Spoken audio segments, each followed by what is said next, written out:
বিসমিল্লাহির রহমানির রহিম।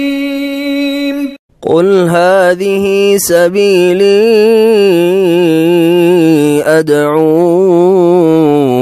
إلى الله على بصيرة أنا ومن اتبعني وسبحان الله وما أنا من المشركين। আকাশ মাটি অবাক প্রকৃতি, কে দিয়েছেন ঘুমন্ত রাত মিষ্টি প্রভাতি, কে গড়েছেন আকাশ মাটি অবাক প্রকৃতি, কে দিয়েছেন ঘুমন্ত রাত মিষ্টি প্রভাতি। বিশ্ব নিখিল কোন মহানের ক্ষমতার অধীন, বিশ্ব নিখিল কোন মহানের ক্ষমতার অধীন। রব্বুল আলামিন আমাদের রব্বুল আলামিন, রব্বুল আলামিন তিনি যে রব্বুল আলামিন। কে দিয়েছেন সাগর নদী ভরা এত জল, কার ইশারায় অনন্তকাল পাহাড় বিচল। কে দিয়েছেন সাগর নদী ভরা এত জল, কার ইশারায় অনন্তকাল পাহাড় বিচল। কার ছোঁয়াতে ফুলকলিরা সুরভি ছড়ায়, মিষ্টি সুরে বুলবুলিরা কার মহিমা গায়। কে ঢেলেছেন মায়ের কোলে শান্তি সীমাহীন, রব্বুল আলামিন আমাদের রব্বুল আলামিন। পড়া হয় নাতে রসুল, কিছু আরবিতে হয়, কিছু ফার্সিতে হয়, কিছু উর্দুতে হয়, বাংলাতে কমই হয়। কারণ দেশ বাংলাদেশ হইলেও হ্যাঁ সব উর্দুতেই চলে আর ফার্সিতে চলে, ঠিক না? ধর্মকর্ম উর্দু আর ফার্সি, জি এগুলো অবস্থা। তো কোন নাতে রসুলটা রসুলের সাহাবীরা পড়েছেন বলেন? আমাদের দেশের লোক তো বালাগাল ওলা পড়ে। তো বালাগাল ওলা তো শেখ সাদি ওই ইরানের এক কবি তৈরি করেছিল, বালাগাল ওলা বিকামালি। তো সাহাবাই কেরামের যুগে কোন নাতে রসুল পড়া হইত বলেন? জানা আছে? জানেন না? কেন? নবীর সাহাবীরা যেই নাতে রসুল পড়েছে ওইটা পড়বেন, ওটা বেশি ভালো হবে না? এটা শিখতে হবে না? মিলাদ করেছেন আর রসুলের সাহাবীদের নাতে রসুলটা শিখবেন না? কেমন কথা হইল? জি সবগুলির জবাব না না না না করে আপনারা জবাব দিলেন। যদি হ্যাঁ জবাব হয় তাহলে একটা শর্ত আপনাদের কাছে থাকলো, সেটা হচ্ছে এই উত্তরগুলি কোরআনের আলোকে দিতে হবে, কোরআনের একটা আয়াত দিয়ে, না হয় রসুলের একটা হাদিস দিয়ে দিতে হবে, আর না হলে সাহাবাই কেরামদের একটা উক্তি বা আমল দিয়ে দিতে হবে যে সাহাবীরা অমুক হালুয়াটা খেতেন, অমুক নাতে রসুলটা পড়তেন, অমুক জায়গাতে সাহাবীরা মাহফিলে মিলাদ করেছেন, আর নবী সাল্লাল্লাহু আলাইহি সাল্লাম এতবার মিলাদ করেছেন। এগুলির জবাব আপনাদের কাছে চাই। এখন যদি বলেন যে না না না নবীর সাহাবীরাও করেননি, আর এরকম কোনো হালুয়া মিষ্টিও খাননি, আমরাই জিলাপি শুরু করেছি, আমরাই নাচ শুরু করেছি, আমরাই মাহফিল মিলাদ শুরু করেছি, তারা করেননি। তো এখন প্রশ্ন হচ্ছে তাহলে করলো কে? এ মিলাদ আসলো কোথা থেকে, আর কিভাবে আসলো, কখন আসলো? আর একটি প্রশ্ন করি এখানে, ওহীর দরজা কখন বন্ধ হয়েছে? হ্যাঁ কখন বন্ধ হয়েছে? রসুলের ইন্তেকালের কত বছর পরে ওহী বন্ধ হয়েছে বলেন? বলেন, ছোটখাটো পুরস্কার থাকলে দেওয়া যায় আপনাদের। হ্যাঁ নবী সাল্লাল্লাহু আলাইহি সাল্লামের ইন্তেকালের যারা বলবেন 50-100 বছর পরে তারা হাত ওঠান। যদি কেউ থাকেন যে নবীর 100 বছর পরে ওহী বন্ধ হয়েছে, হ্যাঁ তাহলে হাত ওঠান। আছে কেউ? নাই, কেউ নেই। তো নবীর ইন্তেকালের পরে 1-2 দিন ওহী এসেছে, কারো কাছে আসেনি? কারো কাছে আসে। সাহাবীদের কাছে 4 খলিফার কাছে আসেনি। 4 খলিফার কাছে এসছে? আসেনি। 4 ইমাম আবু হানিফা, শাফি, মালিকের কাছে জিবরাইল এসছে, তাদের কাছেও আসেনি, তাই না? তাহলে ওহী যখন বন্ধ হয়ে গেল, তো ওহী বন্ধ হওয়ার পরে আবার নবী সাল্লাল্লাহু আলাইহি সাল্লামের সাহাবীরাও কেউ মিলাদ করলেন না, তো কি করে আসলো, আর কখন শুরু হলো, কেমন করে শুরু হলো? যদি এটা নবীর জামানায় না হয় তো এটার নাম সুন্নাত, না এটার নাম বিদআত? এটার নাম হচ্ছে বিদআত। সুন্নাত মানে হচ্ছে নবীর আদর্শ, নবীর যুগে হয়েছে, হ্যাঁ নবী করিম সাল্লাল্লাহু আলাইহি ওয়াসাল্লাম হয় নিজে করেছেন, আর না হয় সাহাবায়ে কেরামদেরকে করতে বলেছেন, সাহাবীরা ওই আমলটা করেছে, এটা হচ্ছে সুন্নাত। আলাইকুম বিসুন্নতি ওয়া সুন্নাতিল খুলাফায়ে রাশিদিন আল মাহদিন মিন বাদি, আমার সুন্নতকে আঁকড়ে ধরো আর আমার খোলাফায়ে রাশিদিন সুন্নতকে আঁকড়ে ধরো। নবী করিম সাল্লাল্লাহু আলাইহি ওয়াসাল্লাম বলেছেন, যারা হেদায়েত প্রাপ্ত, সার্টিফিকেট দিয়েছেন রাসূলুল্লাহ সাল্লাল্লাহু আলাইহি ওয়াসাল্লাম, চার খলিফার আদর্শকে তরিকাকে মজবুত করে ধরো আমার পরে। সেই যুগে এগুলো হলো না, তাইলে হইল কখন? আর তারপরে নবীর সুন্নত বাদ দিয়ে নবীর সাহাবায়ে কেরাম করলেন না। কেউ যদি করে থাকে ওর নাম সুন্নত না, ওর নাম হচ্ছে বিদআত। বিদআত মানে ধর্মের নামে নতুন কথা অথবা কাজ, ধর্মের নামে নতুন কথা অথবা কাজ। ভালো করে শুনেন। আসসালামু আলাইকুম ওয়া রাহমাতুল্লাহি ওয়া বারাকাতুহু। ইন্নাল হামদালিল্লাহ নাহমাদুহু ওয়া নাস্তাঈনুহু ওয়া নাস্তাগফিরুহু ওয়া নাউযু বিল্লাহি মিন শুরুরি আনফুসিনা ওয়া মিন সাইয়্যাতি আমালিনা। من يهده الله فلا مضل له ومن يضلل فلا هادي له واشهد ان لا اله الا الله وحده لا شريك له واشهد ان محمدا عبده ورسوله صلى الله تعالى عليه وعلى اله وصحبه وسلم تسليما كثيرا يا ايها الذين امنوا اتقوا الله حق تقاته ولا تموتن الا وانتم مسلمون يا ايها الناس اتقوا ربكم الذي خلقكم من نفس واحده وخلق منها زوجها وبث منهما رجالا كثيرا ونساء واتقوا الله الذي تساءلون به والأرحام إن الله كان عليكم رقيبا يا أيها الذين آمنوا اتقوا الله وقولوا قولا سديدا يصلح لكم أعمالكم ويغفر لكم ذنوبكم ومن يطع الله ورسوله فقد فاز فوزا عظيما أما بعد فإن خير الحديث كتاب الله وخير الهدي هدي محمد صلى الله عليه وسلم وشر الأمور محدثاتها وكل محدثة بدعة وكل بدعة ضلالة وكل ضلالة في النار أعوذ بالله من الشيطان الرجيم قل إن كنتم تحبون الله فاتبعوني يحببكم الله ويغفر لكم ذنوبكم والله غفور رحيم وقال رسول الله صلى الله عليه وسلم كل أمتي يدخلون الجنة إلا من أبى قيل من أبى يا رسول الله قال من أطاعني دخل الجنة ومن عصاني فقد أبى। শ্রদ্ধেয় উলামায়ে কেরাম, সম্মানিত দ্বীনী ভাতৃমণ্ডলী, আল্লাহ পাক রব্বুল আলামিনের যাবতীয় প্রশংসা যে আল্লাহ পাক রব্বুল আলামিন আমাদেরকে সৃষ্টি করেছেন, আমাদের রিজিকের দায়িত্ব নিয়েছেন, আমাদের সমস্ত রকমের প্রয়োজন মিটাচ্ছেন এবং আল্লাহ রব্বুল আলামিন তার সাথে সাথে আমাদেরকে সঠিক পথের হেদায়েত দান করেছেন। আল্লাহ পাক আমাদেরকে দ্বীনে ইসলাম জানার এবং তার উপর চলার তৌফিক দান করেছেন। বলেন আলহামদুলিল্লাহ। আর যার মধ্যে ত্রুটি আছে, আল্লাহ পাকের এই নিয়ামত জন্মসূত্রে পাওয়ার পরেও আল্লাহর দ্বীন মেনে চলেন না, সে নিজেকেই মালামত করুক, নিজেকে তিরস্কার করুক এবং ফালা ইয়ালুমান্না ইল্লা নাফসাহ, এবং সংশোধনের এখনও সময় সুযোগ আছে। আল্লাহ পাক আমাদের সকলকে যেন সংশোধনের তৌফিক দান করেন। তবে এটি বিনা পরিশ্রমের আল্লাহ পাক রব্বুল আলামিনের এত বড় নিয়ামত যে এই নিয়ামতের সামনে কোনো নিয়ামত টিকতে পারে না। আল্লাহ পাকের এই নিয়ামতের এহসাস অনুভূতি এখন হবে না, মওতের সময় হবে, মওতের পরে কবরের জীবনে হবে, বিচার দিবসে হাসরের মাঠে এই যে ইসলামের নিয়ামত, এর কদরটা তখন বুঝতে পারবেন যখন আপনার চোখের সামনে লোকেরা জান্নাতে যাবে আর আপনি জান্নাতে যেতে বাধাপ্রাপ্ত হয়ে যাবেন, আল্লাহ না করে এমনটা হয়, তখন এই নিয়ামতের অনুভূতি হবে যে হাই কত বড় নিয়ামত আল্লাহ পাক আমাকে জন্মসূত্রে দান করেছেন। বাপ ছিল মুসলিম, মা ছিল মুসলিম, বংশধর ছিল মুসলিম। আল্লাহ পাকের শুকরিয়া আদায় করেন যে আলহামদুলিল্লাহ, আল্লাহ পাক আমাকে আপনাকে মুসলিম হওয়ার তৌফিক দান করেছেন। আল্লাহ পাক ইরশাদ করেছেন ওয়ালা তামুতুন্না ইল্লা ওয়া আনতুম মুসলিমুন, তোমরা মুসলিম হয়ে মৃত্যুবরণ করিও। ইসলামের অবস্থায় যদি মৃত্যুবরণ করতে পারেন, মওতটা আসে, এই রকমের চেষ্টা করতে পারেন, তাহলে কামিয়াব। এই জন্যই তো আল্লাহ বলেছেন যে ওয়ালা তামুতুন্না ইল্লা ওয়া আনতুম মুসলিমুন, কমপক্ষে মুসলিম হয়ে যদি মরতে পারো তাহলে এটি হচ্ছে বড় কামিয়াবি। আর মুসলিম হয়ে যদি মওত হাসিল করতে হয় তাহলে আল্লাহর একত্ব তৌহিদ ঠিক রাখতে হবে, রাসূলুল্লাহ সাল্লাল্লাহু আলাইহি ওয়াসাল্লামের আদর্শ সুন্নত ঠিক থাকতে হবে, রাসূল বিরোধী কাজকর্ম থেকে বেঁচে থাকতে হবে, তৌহিদ বিরোধী কাজকর্ম শিরক থেকে বেঁচে থাকতে হবে, সুন্নত বিরোধী কাজকর্ম বিদআত থেকে বেঁচে থাকতে হবে। আর আল্লাহ পাকের নাফরমানি ফরজে ঘাটতি করে অথবা হারাম কাজ করে করা থেকে বেঁচে থাকতে হবে।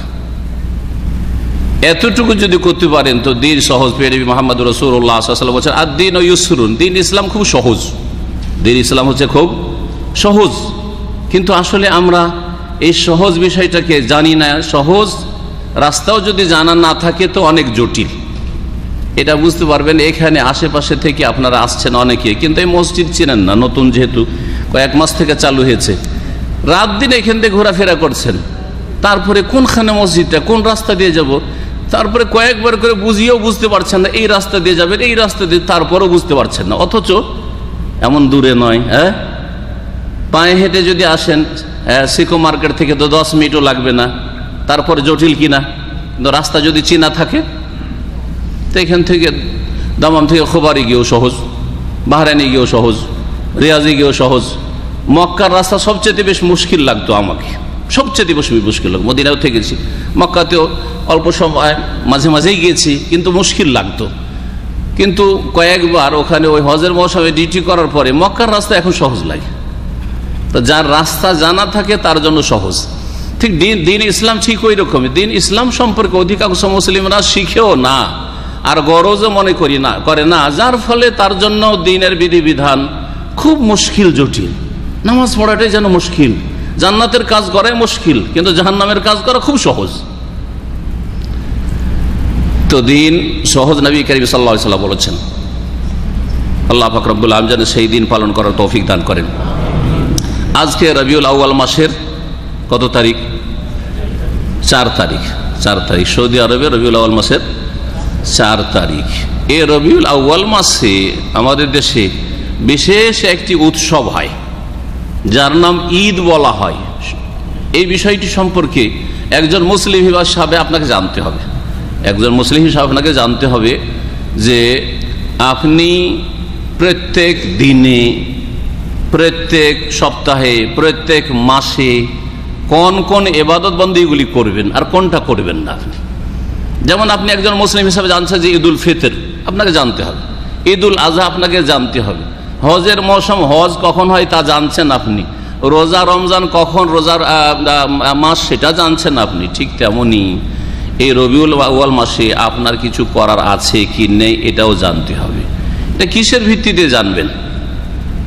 যদি মনে করেন যে আমাদের দেশের লোকেরা, সেখানকার যাদেরকে আলেম সমাজ বলছেন আর সেখানকার মেজরিটি জনগণ, সেখানকার মুসলিম বলছেন, তারা যেটা করে সেটাই ইসলাম, এটা একটা বুঝ, অধিকাংশ লোকের বুঝ যে মেজরিটি যেটাকে ইসলাম বলে, ধর্ম বলে, সেটাই হচ্ছে ধর্ম, ইসলাম ধর্ম।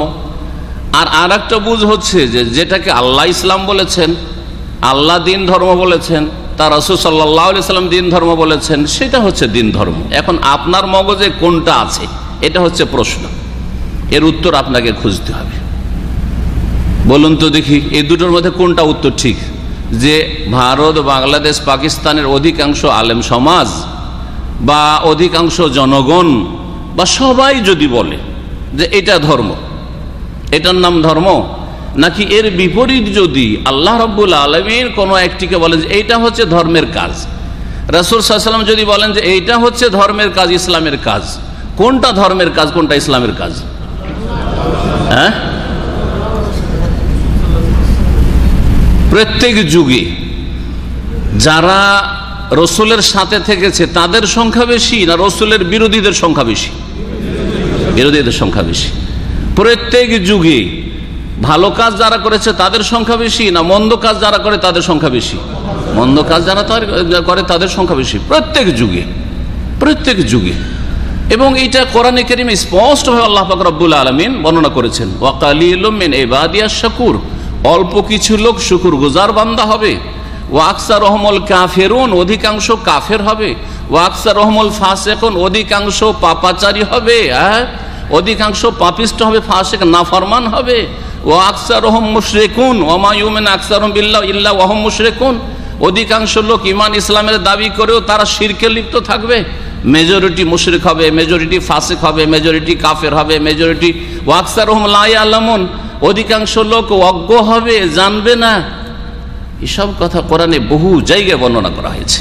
আপনি কোরআন শুধু তেলাওয়াত করছেন আর এই মোটা মোটা কথাগুলিও যদি না বুঝেন, তাহলে কি করে আপনার দিন আপনার জন্য সহজ হবে? তো এই রবিউল আউয়াল মাসে যে ঈদে মিলাদুন্নবী করা হয় এই বিষয়টি সম্পর্কে অল্প সময় আপনাদের নেব, কারণ সময় যথেষ্ট হয়ে গেছে। আর আজকে আলহামদুলিল্লাহ আমাদের এখানে বিনা মেহনতে, বিনা পরিশ্রমে আর অল্প কিছু চেষ্টাতেই জাযাহুমুল্লাহ খায়র শাইখেরা হাজির হয়ে গেছেন। সুতরাং তাদেরকে সময় দেওয়া আমাদের ফরজ দায়িত্ব, তাই তাদেরকে সময় দিয়েছি। আর আমরা একদিন না বললেও চলে, আমি চাইছিলাম যে আজকে কিছু না বলেই এখান থেকে বিরতি নিই, কিন্তু আমাদের ভাইরা বললেন যে না, অল্প কিছুক্ষণ না হলে আপনি বলেন, তাই আপনাদের সামনে আমি বসলাম। আর না হলে আমি এসার পর থেকে প্রস্তুত ছিলাম, কিন্তু কেউ না থাকলে তখন আমি আছি। কারণ এটা হচ্ছে ঘরের রেডিমেড খাবার, তাই না? ঘরের খাবার, বাইরের খাবার খেতে এমনি মজা লাগে, বিশেষ করে মহিলাদেরকে।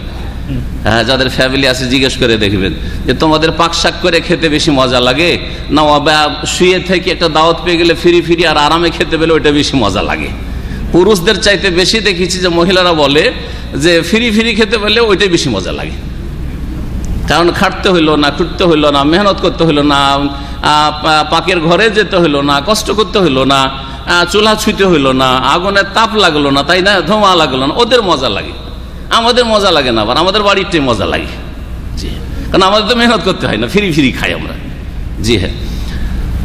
তো যাই হোক, আল্লাহ রাব্বুল আলামিন কোরআনে কারীমের সূরা আলে ইমরানের আয়াত নম্বর 31-এ ইরশাদ করছেন, আল্লাহর ভালোবাসা পাওয়ার বহু উপায় রয়েছে, বহু তরিকা রয়েছে, বহু পন্থা রয়েছে। তার মধ্যে একটি গুরুত্বপূর্ণ তরিকা, এবং এই রাস্তা ছাড়া আল্লাহর ভালোবাসা পাওয়া যাবে না।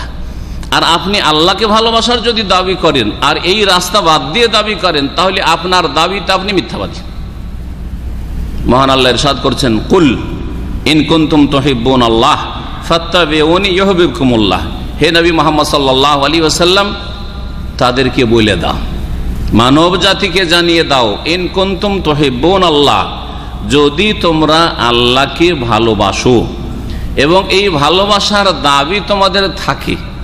ভালোবাসে মানুষ কখন? যখন ভালোবাসার দাবি করে, আমি অমুককে ভালোবাসি, অমুককে ভালোবাসবো, তখনই না ভালোবাসে।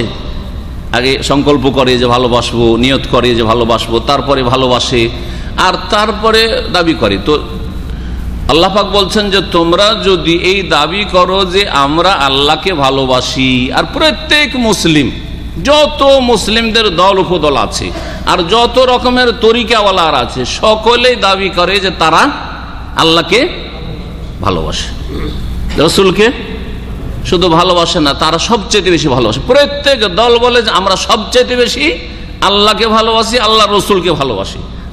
আশেকে এলাহি আর আশেকে রসুল। জি, সবচেয়ে বেশি সবাই দাবি করে। কুল্লু হিজবিন বিমা লাদাইহিম ফারিহুন।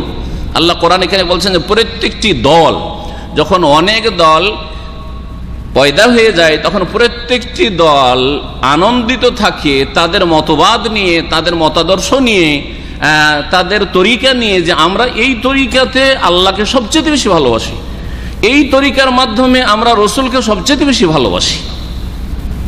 সকলেই কিন্তু আমরা দাবি করি যে আমরা আল্লাহকে ভালোবাসি, রসুলকে ভালোবাসি। কারণ এই আল্লাহর ভালোবাসা, রসুলের ভালোবাসা ছাড়া জান্নাত পাওয়া যাবে না। আল্লাহ এবং রসুলের ভালোবাসা ছাড়া জাহান্নাম থেকে বাঁচা যাবে না। আল্লাহ এবং রসুলের ভালোবাসা ছাড়া দিন ইসলাম পালন করা যাবে না। আল্লাহ এবং রসুলের ভালোবাসা ছাড়া মুসলিম হওয়া যাবে না। জি হ্যাঁ, সুতরাং সকলেই দাবিদার, কিন্তু দাবি করলে দলিল লাগে। দাবি করলে কি লাগে? দলিল লাগে। যে কোনো দেশেই যান, যদি আপনি দাবি করেন যে এটা আমার বাসা, ভাড়া রেখেছি, তোর জন্য কি লাগে? আগদে ইজার বলছে এই দেশে। রেন্টের পেপার লাগে আপনার, আগদে ইজার লাগে। লাগে না? লাগে না? ভাড়ার প্রমাণ দেখা যায় আপনি ভাড়া নিয়েছেন, এই বিল্ডিংটা বা এই বাসাটা, ফ্ল্যাটটা ভাড়া নিয়েছেন। যদি দেশের জমি জায়গা হয় তাহলে দলিল লাগে, দলিল, রেজিস্ট্রেশনের দলিল লাগে। জি হ্যাঁ, আপনার নামে। আর দলিল নেই, কিছুই নেই, যদি দাবি করে বসেন যে এটা জমি আমার, অথবা গায়ে জোর আছে, চাষ করে আবাদ করে খাচ্ছে এক শ্রেণীর বেমানরা যেমন, তাহলে জমিটা তো তার নয়। তো প্রত্যেকটি দিন দুনিয়ার ক্ষেত্রে, যেমন দুনিয়ার ক্ষেত্রে সহজে বুঝতে পারছেন, কোনো কিছুর দাবি করলে তার জন্য দলিল লাগে। হঠাৎ করে একটা গাড়ি আল্লাহ না করে চুরি হচ্ছে, আমাদের এক ভাইয়ের গাড়ি চুরি হচ্ছে কদিন আগে, গাড়ি চুরি হচ্ছে আজকাল। গিয়ে গাড়িটা দেখলেন যে অমুক জায়গাতে পড়ে আছে, দাবি করলেন যে গাড়িটা আমার, আপনাকে পুলিশ কি বলবে? যে তোমার গাড়ি তো, প্রমাণ দাও, ঠিক কিনা? আপনি যদি গাড়ির দাবি করেন আপনার কাছেও চাইবে। কেউ গাড়ি চুরি করে নিয়ে পালাচ্ছে, তাকেও যদি রাস্তাতে ধরে তার কাছে কি চাইবে? যে গাড়ি চালাচ্ছ, গাড়ির প্রমাণ দাও যে গাড়ি তোমার। চাইবে না? চাইবে না? তাহলে প্রত্যেকটা বস্তুর যদি মালিকানার দাবি করেন, দখলের দাবি করেন, তাহলে কি করতে হবে? দলিল পেশ করতে হবে। আল্লাহর দ্বীনের ক্ষেত্রেও কোনো কিছুর দাবি করলে তার প্রমাণ দলিল পেশ করতে হবে। কুল ইন কুনতুম তুহিব্বুন আল্লাহ, হে নবী জানিয়ে দাও যে তোমরা যদি আল্লাহকে ভালোবাসো তাহলে এর জন্য দলিল প্রমাণ হচ্ছে ফাত্তাবিউনি, আমার অনুসরণ করো, আমাকে মেনে চলো। কাকে? রসুলকে। রসুলকে আল্লাহ বলছেন তুমি বলো যে আমাকে মানতে হবে। রাসূলুল্লাহ সাল্লাল্লাহু আলাইহি সাল্লামের ইত্তেবা, অনুসরণ। ইত্তেবা কাকে বলে? ইত্তেবা দেখেন, যখন আমরা কয়েকজন একসাথে চলি তখন চলার কয়েকটা তরিকা আছে।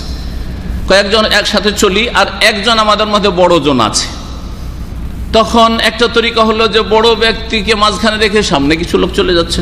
জি, কিন্তু আমাদের সমাজে এটাকে আদব মনে করা হয় না। কি মনে করা হয়? বেয়াদবি মনে করা হয়, ঠিক না? বড় ব্যক্তির সামনে আগে আগে যদি হাঁটেন তো এটা কি মনে করা হয়? বেয়াদবি মনে করা হয়। বড় ব্যক্তির যদি আপনি ডানে বামে থাকেন আর একবারে তার চাইতে বেশি সিনা ফুলিয়ে চলেন তো এটাও পছন্দ করা হয় না। এটাও পছন্দ করা হয় না। বড় ব্যক্তির একেবারে কাছাকাছি, ঘনিয়ে কাছাকাছি সাথে আছেন, কিন্তু একবারে লেগে আছে, একটু পিছনে সাথে সাথে লেগে আছে, এটা একটা তরিকা। এটা ভালো মনে করা হয় কি হয় না? বড় ব্যক্তির যদি কোনো দরকার হয় ডান দিকে একটা লোকের সাথে কথা বলতে পারলো, বাম দিকে একটু দরকার হলো কারোর সাথে প্রয়োজন হলো কথা বলতে পারলো, এটা ভালো না? ভালো না? ভালো কি না? হঠাৎ করে প্রয়োজন হইতে পারে, হঠাৎ করে কোনো বিপদ আপদ আসতে পারে, হঠাৎ করে কিছু হইতে পারে। তো সুতরাং ডানে বামে কেউ যদি থাকে বড় ব্যক্তির, এটা দেখবেন সিকিউরিটির ক্ষেত্রে ঠিক এই নিয়মটা ফলো করা হয়। বড় ব্যক্তিকে সামনে বেশি এহতেরাম করতে গিয়ে যে আপনি আগে যান, আমরা আছি অনেক পিছনে, এটা কেমন তরিকা হইল? তরিকাটা ভালো হইল না হইল না? যে ওনাকে একে রেখে দিয়ে হাঁটছেন আর 2-4-10 হাত পিছনে আপনারা আছেন, কাজটা ভালো না? ভালো না? হঠাৎ করে কোনো আপদ বিপদ হলে ও কাছে যেতে যেতে মামলা খারিজ হয়ে যাবে, ঠিক না? যা হওয়ার হয়ে যাবে, তাহলে এইটাও ভালো না। তো ঠিক ওই রকমই রসুলকে মানার ক্ষেত্রে মনে রাখবেন, আগে বাড়া যাবে না। আল্লাহ সূরা হুজুরাতের প্রথম আয়াতে বলছেন, ইয়া আইয়ুহাল্লাযীনা আমানু লা তুকাদ্দিমু বাইনা ইয়াদাইল্লাহি ওয়া রাসূলিহি, হে মুমিন সকল তোমরা আল্লাহ এবং রসুলের আগে বাড়িও না। যেমন বড় ব্যক্তির আগে বেড়ে চলাফেরা করেন না, আগে বেড়ে কথাবার্তা বলেন না, বড় ব্যক্তিকে কথা বলতে দেন, বাকি আপনারা সব ভদ্রতার সাথে শোনেন। ঠিকই তেমনি সবচেয়ে বড় ব্যক্তিত্ব হচ্ছেন মুহাম্মদুর রাসূলুল্লাহ সাল্লাল্লাহু আলাইহি সাল্লাম। মানব জাতির মধ্যে, মুমিনদের মধ্যে, সমস্ত উম্মতদের মধ্যে আল্লাহ এবং রসুলের আগে বাড়িও না, আল্লাহ পাক রব্বুল আলামিন বলছেন, আগে বাড়া যাবে না। বুঝতে পারলেন? তো নবী করিম সাল্লাল্লাহু আলাইহি সাল্লাম একটা কাজ করেননি, করতেও বলেননি, আর আপনি যদি সেটা করতে লাগেন তো আগে বাড়া হইল না? হইল না? আগে বাড়া হইল না? হইল না? ভালো কাজ হইল? না চরম বেয়াদবি হইল, অমান্য করা হইল? যে আপনি আসতে পারেন আর না পারেন, থাকেন, আমরা চললাম, ঠিক না? নদীর দেশের মানুষ আপনারা, নদীর ঘাটে গিয়েছেন আর যাওয়ার পরে বড় একজন ব্যক্তি আছেন আর নৌকাতে খুব ভিড়ভাড় আছে, ছোটরা সাহেব লাফ দিয়ে নৌকায় চড়ে নিলেন যে আমরা যাই, শেখ আপনি থাকেন, পরের নৌকাতে আসিয়েন, পরে নৌকা পেলে আসিয়েন। করেন নাকি? করবেন না এরকম কাজ। আপনি হয় সাথে নিয়ে যাবেন আর না হলে আপনারা থাকবেন যে ঠিক আছে আগেই পাঠাই। তো কথা হচ্ছে যে আগে বাড়া বেয়াদবি, এটা ভালো করে বুঝতে পারছে। এই দুনিয়ার উদাহরণগুলো এই জন্য দিচ্ছি যাতে করে মগজে ঢুকে যে আগে কেমন করে ধর্মের ক্ষেত্রে আপনারা বাড়ছেন আর অনেকে বুঝেন না যে আমরা আগে বেড়ে বেড়ে ধর্মকর্ম করছি। জি, বেশি পিছনে থাকাটা খারাপ, তাই না? বেশি পিছনে থাকা হচ্ছে যে রাসূলুল্লাহ সাল্লাল্লাহু আলাইহি ওয়াসাল্লাম কয়েক তো নামাজ নিয়ে এসছেন, 5 ওয়াক্ত নিয়ে এসছেন, ঠিক না? রমজান মাসে রোজা নিয়ে এসছেন, ঠিক না? যাকাত নিয়ে এসছেন, হজ নিয়ে এসছেন, তাই না? এগুলো নিয়ে এসছেন। যদি আপনি 5 ওয়াক্ত নামাজে 4 পড়েন, 3 পড়লেন, তাহলে রসুলের সাথে থাকলেন না পিছিয়ে থাকলেন? অনেক পিছনে থাকলেন। জি, এটা হচ্ছে মুখালাফাত। এটাকে আরবি ভাষা বলে বিরোধিতা করা, পিছিয়ে থেকে যা। খালফ মানে পিছনে, খালফ মানে কি পিছনে, খালফ থেকে হচ্ছে মুখালফাত, পিছিয়ে থেকে যাও। রসুল 5 ওয়াক্ত ওয়ালা রসুল, আর আপনি হচ্ছেন 4 ওয়াক্ত আল মুসলিম। রাসূল সাল্লাল্লাহু আলাইহি সাল্লামের 5 ওয়াক্ত নামাজ না পড়লে চোখ ঠান্ডা হতো না, মনের শান্তি হতো না। আর আপনার ফজরের সময় ঘুমিয়ে শান্তি হয়, আসরের সময় ঘুমিয়ে শান্তি হয়, শরীরকে শান্তি দেন, আপনি সুখ দেন। এই হচ্ছে আপনার ইসলাম। আপনি জোহর পাকশাকে কাটান, আসর ঘুমিয়ে কাটান, মাগরিব এশা চা খেয়ে, দোকানদারদের দেখি উপরে উঠছে চা খাওয়ার জন্য, ওই সময়টা একটু ফ্রি হয়েছে, চা খেয়ে কাটালেন। অথবা খেলাধুলা দেখে মাঝে মধ্যে নামাজ পড়বেন, মাঝে মধ্যে পড়বেন না, এতেই আপনার শান্তি। কেমন মুসলিম আপনি চিন্তা করুন। তাহলে কত বিরোধিতা করছেন। আল্লাহ বলছেন ফালিয়াহযারিল্লাযিনা ইউখালিফুনা আন আমরিহি আন তুসিবাহুম ফিতনাতুন আও ইউসিবাহুম আযাবুন আলীম। সাবধান যেন হয়ে যায় ওই সব লোকেরা, ফালিয়াহযার সাবধান, সূরা নূরের আয়াত। আল্লাহ ফালিয়াহযারিল্লাযিনা, ওই সব লোকেরা যেন সতর্ক সাবধান হয়ে যায়, আল্লাযিনা ইউখালিফুনা আন আমরিহি, যারা রাসূলের আদেশ নিষেধের বিরোধিতা করে, পিছিয়ে থাকে। বিরোধিতা এগিয়ে গিয়ে হয়, বিরোধিতা পিছিয়ে গিয়ে, কিন্তু খালফ থেকেই তরজমা করে তাফসীর করলাম, পিছিয়ে থেকে গেল। রসুল যেই দিনের ওপর, যেই নামাজের ওপর, যেই ঈমান আমলের ওপর, যেই আকীদার ওপর, যেই ইসলামের ওপর, যেই ইবাদত বন্দেগীর ওপর ছেড়ে গেছেন, সেখানে থাকলো না, রসুলের আদর্শ সুন্নতের উপর থাকলো না, বিরোধিতা করলো। তারা যেন সতর্ক সাবধান, ওয়ার্নিং দিচ্ছেন আল্লাহ রাব্বুল আলামিন। আজকাল যেখানে সাবধান কথাটি লিখতে হয়, সেখানে আরবিতে লেখা থাকে তাহযীর, সতর্কীকরণ, জি লেখা থাকে, দেখেছেন হয়তো। ফালিয়াহযার, আল্লাহ বলছেন সাবধান যেন হয়ে যায় ওই সব লোকেরা, আল্লাযীনা ইউখালিফুনা আন আমরিহি, যারা রাসূলের বিরোধিতা করে। কিসে থেকে সাবধান, কি বিপদ আপদ আসতে পারে। আল্লাহ বলছেন আন তুসিবাহুম ফিতনাতুন আও ইউসিবাহুম আযাবুন আলীম, হয় তাদের ওপর ফিতনার মুসিবত আসবে, আর না হলে মর্মান্তিক শাস্তি আসবে। দুইটো শাস্তির কথা আল্লাহ বলেছেন। ফিতনাতুনের তাফসীর মুফাসসিরিনগণ বলছেন যে পার্থিব আযাব। এই যে মুসলিম জাতির যত আযাব দেখছেন, আজ বার্মা থেকে শুরু করে আফগানিস্তান, ইরাক, আর সিরিয়া, আর প্যালেস্টাইন, আর সারা পৃথিবীতে যত জুলম অত্যাচার চলছে মুসলিমদের ওপর, এটা হচ্ছে এই আয়াতের বাস্তবায়ন। যারা মুসলিম হয়ে রসুলের বিরোধিতা করে, তারা যেন সতর্ক সাবধান হয়ে যায়। আকীদাই বিরোধিতা, সুন্নতের ক্ষেত্রে, রসুলের আদর্শ তরিকার ক্ষেত্রে বিরোধিতা, ফরজ আদায় করার ক্ষেত্রে বিরোধিতা, হারাম নাজায়েজ থেকে বেঁচে থাকার ক্ষেত্রে বিরোধিতা, সব ক্ষেত্রে বিরোধিতা আর বিরোধিতা, নাফরমানি আর নাফরমানি। আন তুসিবাহুম ফিতনা, তাদের উপর ফিতনা, বালা মুসিবত আসবে, বালা মুসিবত আসবে। বালা মুসিবত দেখেও আমরা শিখি না। যতক্ষণ পর্যন্ত আমাদের উপর আপনার উপর না আসবে ততক্ষণ বুঝবেন না। যখন আপনার উপর আমার উপর আসবে তখন অন্যরাও শিখবে না, অন্যরা তাকে মনে আমরা বেঁচে গেছি। যেমন আমরা অন্যদের বালা মুসিবত দেখে মনে করছি যে না না বর্মাতে বালা মুসিবত, না ও প্যালেস্টাইনে বালা মুসিবত, ও সিরিয়াতে বালা মুসিবত, আমরা বেঁচে আছি। কালকে যখন আল্লাহ না করে আমাদের মতো লোকদের, আপনাদের মতো লোকদের পালা আসবে, তখন অন্যরা তাকাবে আর বলবে ওদের বালা মুসিবত। অন্যরা তখন ওই ক্যামেরা করবে, ছবি করবে, আর এটা এক ধরনের ফিল্মের মতো হয়ে গেছে। আজকাল এসব ছবিগুলো দেখানো, দুঃখের, কষ্টের, শোকের, আর মুসলিম উম্মতের দুর্দশার ছবিগুলো দেখানো মনে হচ্ছে একরকমের ফিল্মের মতো হয়ে গেছে। দেখে দেখে এমন অভ্যাস হয়ে গেছে, কোনো ব্যাপার না। একটু যদি ঈমান একটু থাকে, আর ইসলাম দরদ থাকে, মুসলিমের দরদ ব্যথা থাকে, তো একটু করলেন, হাই হাই ইন্না লিল্লাহ করলেন, কিন্তু নিজের কোনো সংশোধন নেই। যে 4 ওয়াক্ত পড়তেন, 5 ওয়াক্ত নামাজ, আপনার পাপের কারণে জাতি আজকে মার খাচ্ছে, আপনি নিজের সংশোধন করলেন না।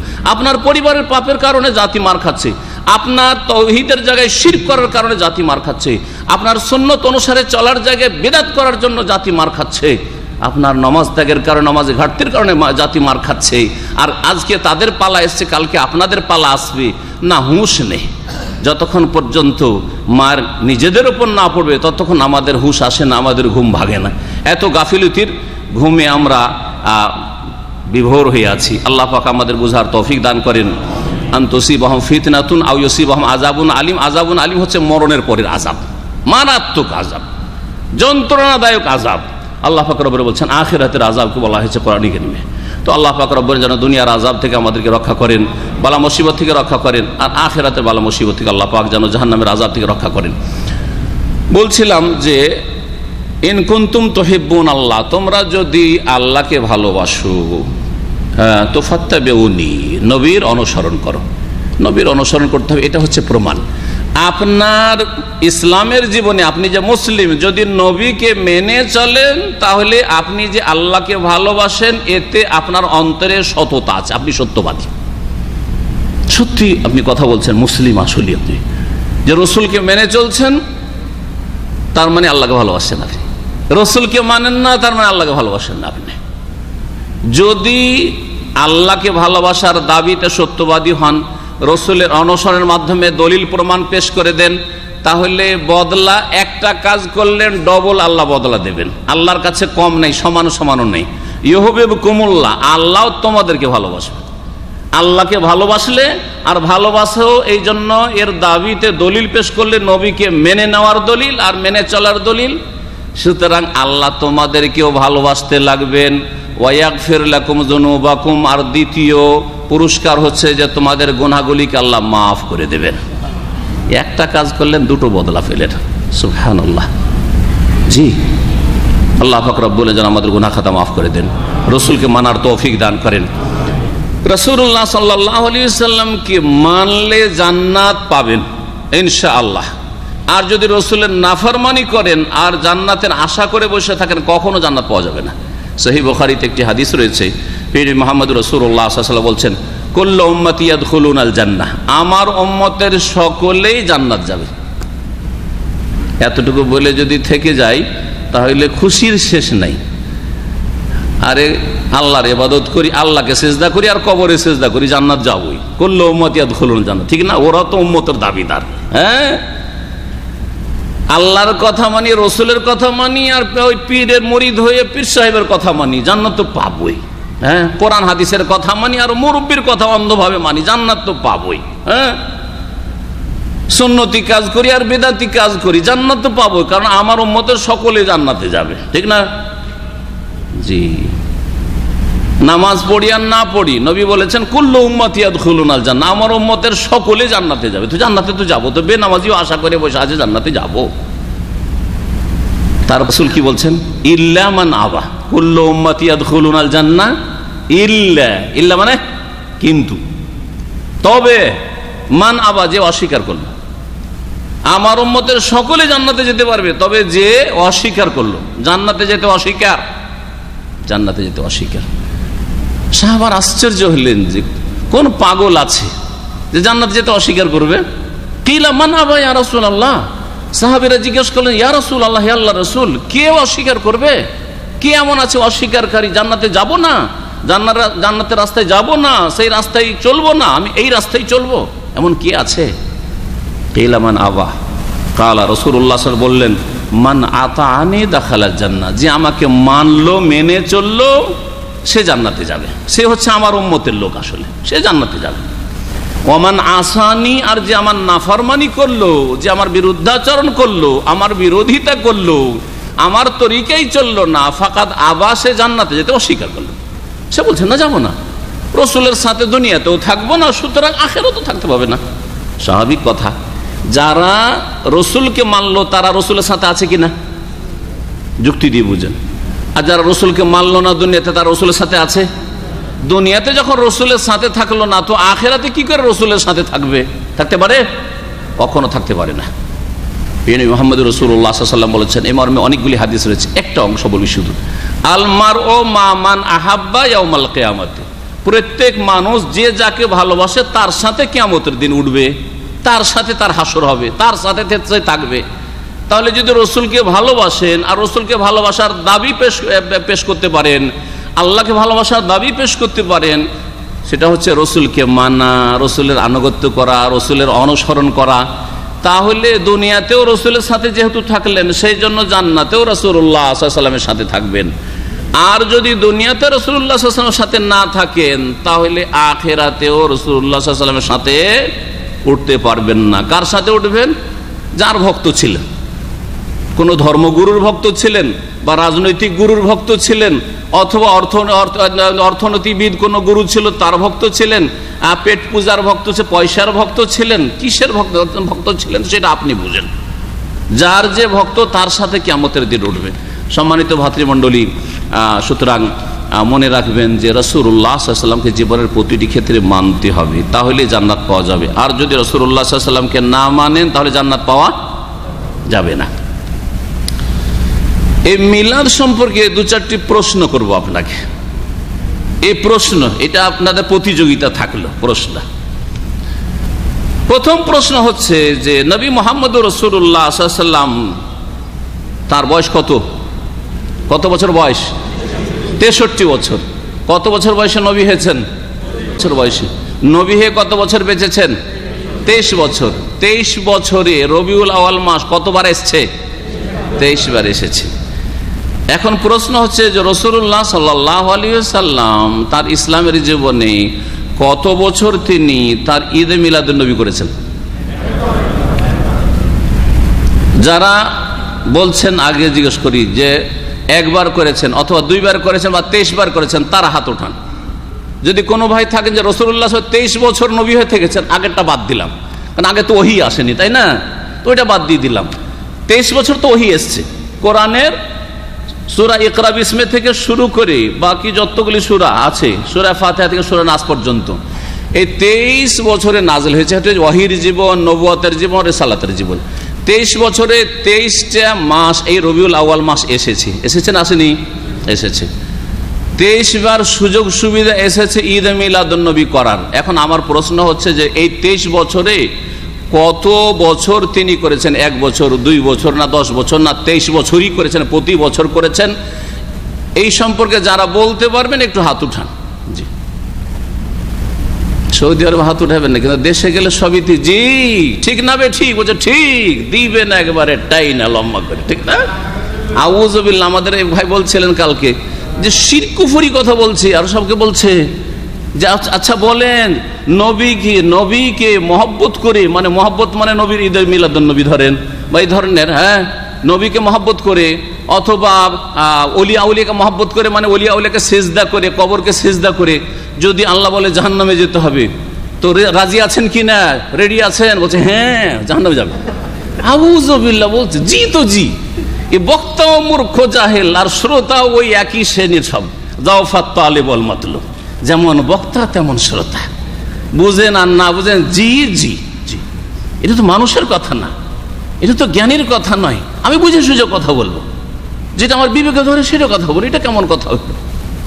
কি বিষয়টা ছিল কেউ বলতে পারেন? বিষয়টা না বললে বুঝবেন, মনে আছে যাদের কারো মনে থাকে বলবেন, কারণ ঠিক ওই বিষয়টা মনে থাকলে ওইটার উত্তর দেবো আজকে। যে কি বিষয়ে ও বলছে যে আপনারা জাহান্নামে যেতে রাজি আছেন? বলছে হ্যাঁ রাজি আছি। শ্রোতারা বলছে রাজি আছি জাহান্নামে যেতে। হ্যাঁ, নবীর নামে, হ্যাঁ হ্যাঁ, নবীকে আমরা সালাম দিয়ে দুরুদ পড়ে যদি জাহান্নামে যেতে হয়, তো আপনারা রেডি আছেন জাহান্নামে যাওয়ার জন্য?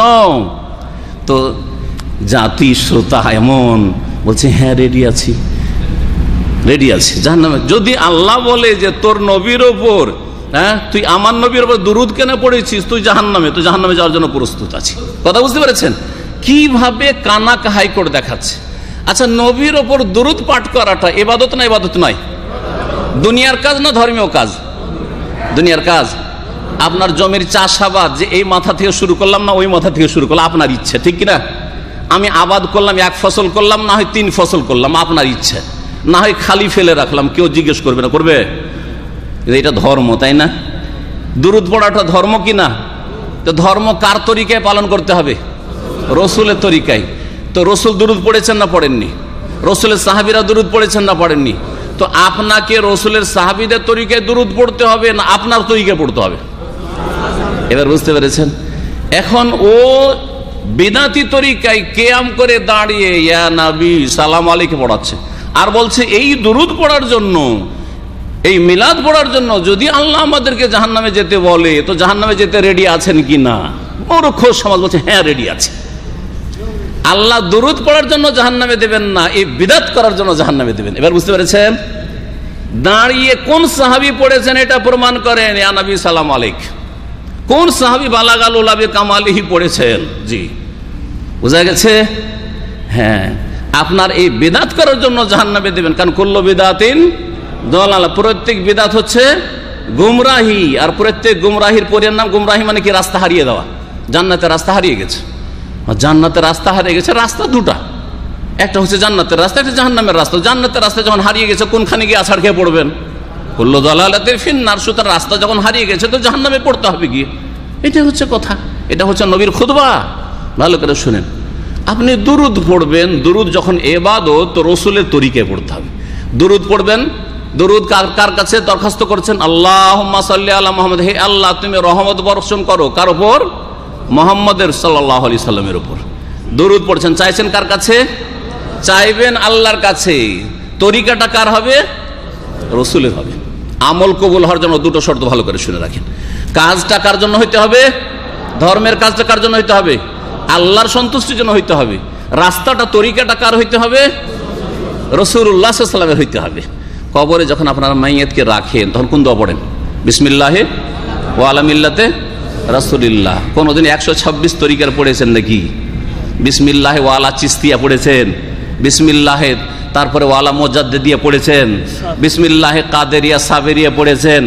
কখনো পড়েননি। তার বিসমিল্লাহে ওয়া আলা মিল্লাতে রাসূলিল্লাহ সৌদি আরবেও পড়া হয়, বাংলাদেশেও পড়া হয়, আর সারা দুনিয়ার যেখানে মুসলিম আছে কবরে দাফন করলেই মিল্লাতে রসুল, রসুলের তরিকায় দাফন করছি। রসুলের তরিকায় যখন দাফন তো রসুলের তরিকাতেই দুরুদ পড়তে হবে। এবার বুঝেছেন? তাহলে দুরুদ পড়ার জন্য আল্লাহ জাহান্নামে দেবেন না। কিসের জন্য জাহান্নামে দেবেন? নবীর তরিকা বিরোধী আপনি দুরুদ পড়ছেন, এইভাবে দুরুদ পড়তে বলেন। আচ্ছা, একটা লোক যদি উল্টা পাল্টা করে নামাজ পড়ে, নামাজ পড়লো, আগে এসে সিজদায় পড়ে গেল, তারপরে রুকু করলো, তারপরে দাঁড়াইলো, আর তারপরে সালাম আলাইকুম রহমতুল্লাহ করে চলে গেল। এই লোক যদি বলে আল্লাহ যদি আমাকে নামাজ পড়ার জন্য জাহান্নামে দেন তো যাব, আপনি কি বলবেন? কথা ঠিক নাকি? কি বলবেন? তোকে তো জাহান্নামে দিবেই, কারণ তুই তোর খেয়াল খুশি নামাজ পড়লি, নবীর তরিকায় নামাজ পড়লি। আরে নবী তো আগে দাঁড়িয়েছেন, রুকু করেছেন 2 নম্বরে, 3 নম্বরে সিজদা, তারপরে বৈঠক, আর তুই প্রথম বৈঠক সিজদা, তারপরে শেষখানে দাঁড়িয়ে সাফ। বোঝা গেছে এবারে না? বুঝতে পারেননি? আর ক্লিয়ার করা আশা করি দরকার নেই, বুঝতে পারছেন এখন। তো এগুলো হচ্ছে কানাকে হাইকোর্ট দেখানো। আমাদের দেশের মানুষ মোটা খায় মোটা বুঝে, ইসলাম পড়েও না, শুনেও না, যুক্তি বুঝেও না, যার ফলে এরকম ধোকা দিয়ে শিরক বিদআতের ধর্ম প্রচার করে চলে যায় বক্তারা। জি, আর এইসব বক্তাদের বক্তব্য ইন্টারনেটে আছে। এইসব বক্তাদেরকে দেশে আল্লামা আর বড় বড় পীর আর মাশায়েখ আর হুজুরে কিবলা বলা হচ্ছে। কেন ধোকা খাবে না জাতি? গুমরা, তারাও গুমরা হচ্ছে, গুমরা জাতীয় গুমরা হচ্ছে, আর এরা হচ্ছে গুমরাকারী। 2 দলই জাহান্নামে থাকবে, যেমন আল্লাহ পাক বলেছেন। তো প্রশ্ন প্রথম ছিল যে নবী সাল্লাল্লাহু আলাইহি ওয়াসাল্লাম তার জীবনে কয়বার কি করেছেন? মিলাদ করেছেন। কি বললেন আপনারা? একবারও করেননি। হ্যাঁ, সবাই ওয়াহাবি হয়ে গেছেন। দেশে যদি এই কথা বলেন তো সব কি হয়ে গেছেন? সব ওয়াহাবি। কি অনেকে লজ্জা বলছেন না? কোনো ভয় নেই এখানে। যদি কেউ একজনও থাকেন আর বললেন যে নবী 1 বছর ঈদে মিলাদুন নবী করেছেন, আমি কিছুই বলবো না। হ্যাঁ, শুধু বলবো যে আপনি আমার সাথে দেখা সাক্ষাৎ করিয়েন, কথা আছে আপনার সাথে, খুব বেশি তো। আর যদি তাতেও সাহস না হয় অসুবিধা নেই, অসুবিধা নেই। হ্যাঁ, আপনি যদি বলেন যে এখানে কথা বলবো, তাও কথা বলতে পারেন, কোনো ভয় নেই এখানে। দিনের ক্ষেত্রে কোনো জবরদস্তি না।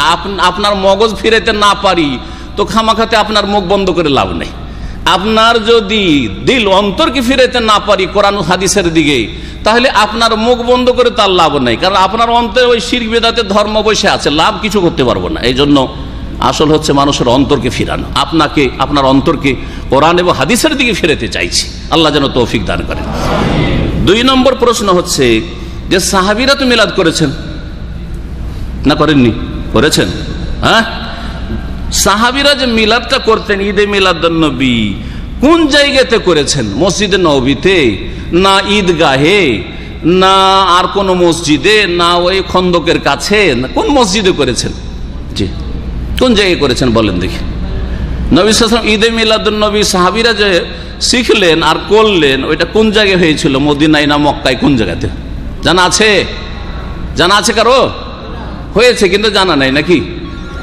সাহাবীরা মিলাদ করেছেন, ঈদে মিলাদুন নবী? হ্যাঁ, করেননি? কেমন উল্টা পাল্টা কথা বলছেন আমরা। 3 নম্বর প্রশ্ন, আমাদের সে মিলাদ মাহফিলে কি খাওয়ায়? জিলাপি। ছোট যখন স্কুলে পড়তাম তখন একদিন গেছি হাই স্কুলে, আমার আত্মীয় মামাতো ভাইরা সব হাই স্কুলে পড়ে, আমি তখন প্রাইমারিতে। তোরা বলছে আমাদের হাই স্কুলে মিলাদ মাহফিল আছে, চল। তো নিয়ে গেল, মামাতো ভাইগুলো আমার চেয়ে বড়, নিয়ে গেল। গিয়ে দেখি ওয়াজটা যত শোনাশুনি না, একটু দুরুদ কিয়াম পড়লো বিদাতি মোল্লাগুলো এসে, আর তারপরে জিলাপি বিতরণ শুরু হলো। এই প্রথম জিলাপি ওখানে দেখেছিলাম যে হাইরে জিলাপি বিতরণ হচ্ছে হাই স্কুলে। কথা বলছেন কিসের জিলাপি? হ্যাঁ, মিলাদের জিলাপি বিতরণ হচ্ছে। তো আপনারা যে মিলাদের জিলাপি বা হালুয়া মিষ্টি কিছু খাচ্ছেন, তো রাসূলুল্লাহ সাল্লাল্লাহু আলাইহি ওয়াসাল্লামের জামানায় কোন ধরনের মিষ্টিটা বিতরণ হয়েছিল? জিলাপি হয়েছিল না রসগোল্লা হয়েছিল না আরবদের কোনো খাস মিষ্টি আছে ওইটা বিতরণ হয়েছিল? কোন মিষ্টিটা বিতরণ হয়েছিল বলেন তো দেখি।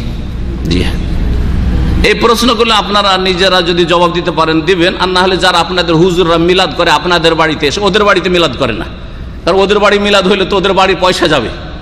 আপনাদের পয়সা টানার জন্য আপনাদের বাড়িতে মিলাদ হয়। আপনাদের মা বাপকে শুধু বক্সাইতে আসে, হ্যাঁ, হুজুরদের মা বাপকে বক্সাবার জন্য হুজুরদের বাড়িতে মিলাদ হয় না। জি আচ্ছা, মিলাদে আর একটা কাজ আমাদের দেশে, কিছু নাতে রসুল পড়ে, পড়ে না পড়ে না? কিছু আরবিতে পড়ে, বালাগাল ওলা বে কামালি। আমাদের শেখ রবি এক যুগে, আজকে থেকে 10-12 বছর আগে এক জায়গা থেকে দেশ থেকে নতুন নতুন এসেছিল, বালাগাল ওলা পড়ে নিয়েছে। রাগ করিয়েন না শেখ রবি আবার। তো তারপরে এরা তো ওখানে ছিল, আর বুঝেদের কি পড়লো কি পড়লো।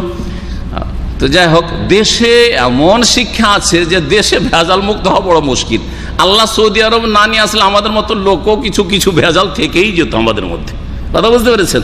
তো আমাদের দেশে মিলাদ মাহফিলে কি পড়া হয়? কি পড়া হয়?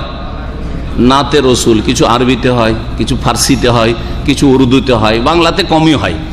কারণ দেশ বাংলাদেশ হইলেও হ্যাঁ সব উর্দুতেই চলে আর ফার্সিতে চলে, ঠিক না? ধর্মকর্ম উর্দু আর ফার্সি। জি, এগুলো অবস্থা।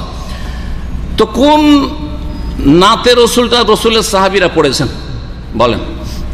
আমাদের দেশের লোক তো বালাগাল ওলা পড়ে। তো বালাগাল ওলা তো শেখ সাদি ওই ইরানের এক কবি তৈরি করেছিল, বালাগাল ওলা বি কামালিহি। তো সাহাবাই কেরামের যুগে কোন নাতে রসুল পড়া হইত বলেন? জানা আছে? জানেন না? কেন? নবীর সাহাবীরা যেই নাতে রসুল পড়েছে ওইটা পড়বেন, ওটা বেশি ভালো হবে না? তো এটা শিখতে হবে না? মিলাদ করেছেন আর রসুলের সাহাবীদের নাতে রসুলটা শিখবেন না? কেমন কথা হইল? জি, সবগুলির জবাব না না না না করে আপনারা জবাব দিলেন। যদি হ্যাঁ জবাব হয় তাহলে একটা শর্ত আপনাদের কাছে থাকলো, সেটা হচ্ছে এই উত্তরগুলি কোরআনের আলোকে দিতে হবে, কোরআনের একটা আয়াত দিয়ে, না হয় রসুলের একটা হাদিস দিয়ে দিতে হবে, আর না হলে সাহাবাই কেরামদের একটা উক্তি বা আমল দিয়ে দিতে হবে যে সাহাবীরা অমুক হালুয়াটা খেতেন, অমুক নাতে রসুলটা পড়তেন, অমুক জায়গাতে সাহাবীরা মাহফিলে মিলাদ করেছেন, আর নবী সাল্লাল্লাহু আলাইহি সাল্লাম এতবার মিলাদ করেছেন। এগুলির জবাব আপনাদের কাছে চাই।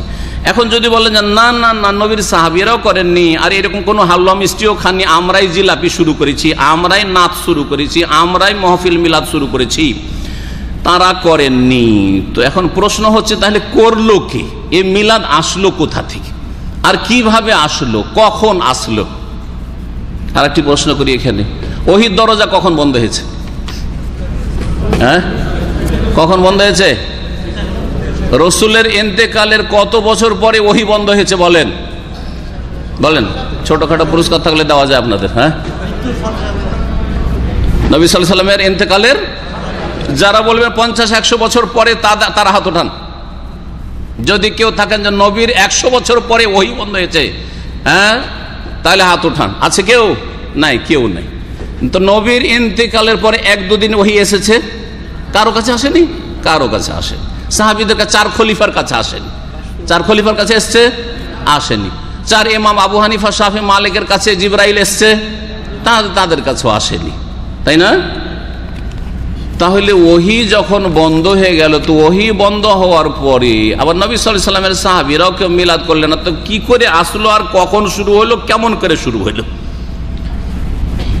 যদি এটা নবীর জামানায় না হয় তো এটার নাম সুন্নাত না, এটার নাম বিদআত?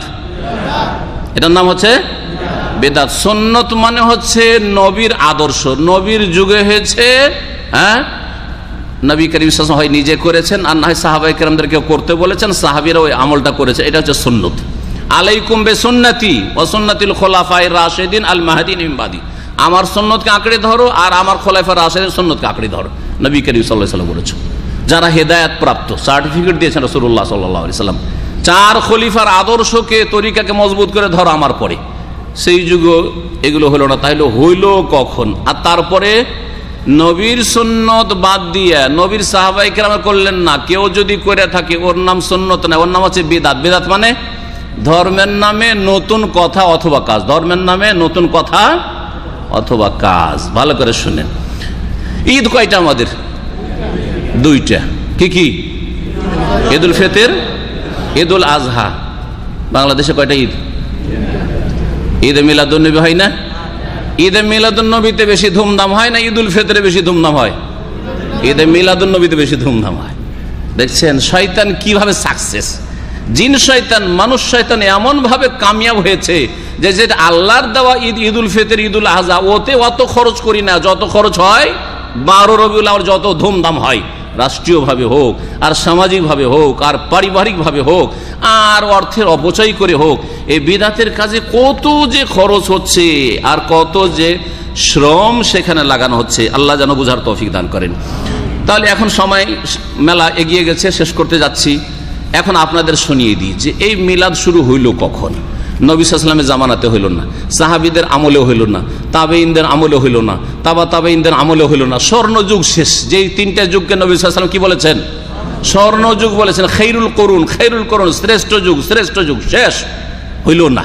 তারপর সময় আফসুল কাযিব, তারপর মিথ্যার ছড়াছড়ি হবে ধর্মের নামেই, আর বহু দল উপদল পয়দা হবে, সবগুলি জাহান্নামে যাবে, একটা দল জান্নাতে যাবে। ওই যুগ যখন চলে আসলো তখন এই মিলাদ শুরু হলো। মিলাদের জন্ম মক্কা থেকে না মদিনা থেকে? মিলাদ যে শুরু হইলো 300-400 বছর পরে, সেটা মক্কা থেকে না মদিনা থেকে? কোন জায়গা থেকে না, মক্কা থেকে নয়, মদিনা থেকেও নয়। কোথেকে শুরু জানেন? মেসর থেকে শুরু হলো। আর মেসরে সেই যুগের চরমপন্থী ওবাইদি এক শিয়া বংশ ছিল যারা রাজত্ব করত, তাদের গায়ের বলে অস্ত্রের বলে কয়েকশো বছর রাজত্ব করেছে, আর বহু আহলে সুন্নাতকে খুন করেছে ওইভাবে যেমন আজকে খুন করা হচ্ছে ইরাকে আর সিরিয়াতে, ওইভাবে খুন করেছে। তারা তাদের অস্ত্রের বলে সেখানে তাদের রাজত্ব কায়েম করেছে। তাদের পূর্বপুরুষ ছিল একজন ইহুদি, ইয়ামান দেশের আব্দুল্লাহ ইবনে সাবা ইহুদি। এই ইহুদি চক্রান্ত করে ইসলাম ধর্মকে বিকৃত করে, আর তারপরে তাদেরই ইবনে সাবারি বংশধর তারা মিশরে রাজত্ব কায়েম করার পরে ইবনে সাবারি যারা অনুসারী ভক্ত তারা সেখানে বেশ কিছু জন্মবার্ষিকী পালন করা শুরু করে। তার মধ্যে একটি হচ্ছে মুহাম্মদ রাসূলুল্লাহ সাল্লাল্লাহু আলাইহি ওয়াসাল্লামের জন্ম দিবস পালন করতে হবে। এটা শিখলো কোত্থেকে?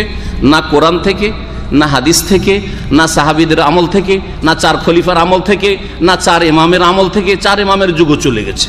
কিসে থেকে শিখলো তারা? খ্রিস্টানদের কাছ থেকে।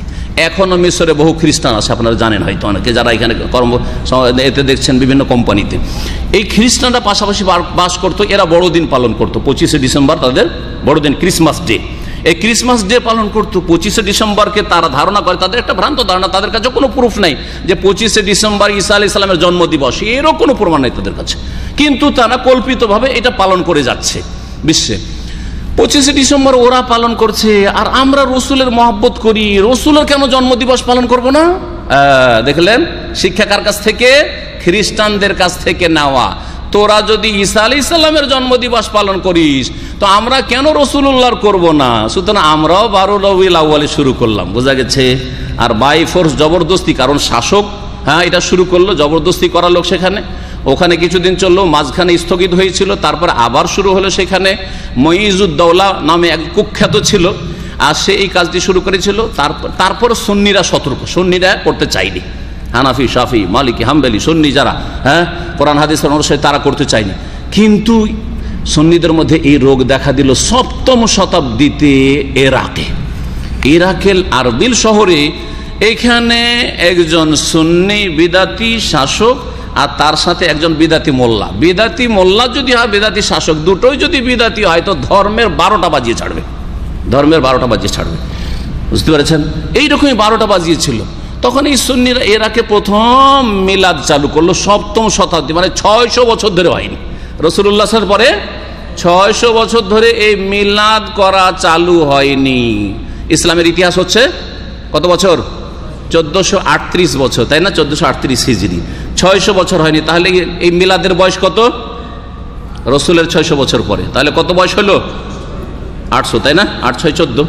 800 বছর আগে মিলাদ চালু হয়েছে। চালু হলো ইরাকে, ইরান থেকে গেল ইরান, ইরান থেকে গেল আপনার আফগানিস্তান, পাকিস্তান, ভারত, ভারতে বাংলাদেশ, ইন্দোনেশিয়া ছেয়ে গেল।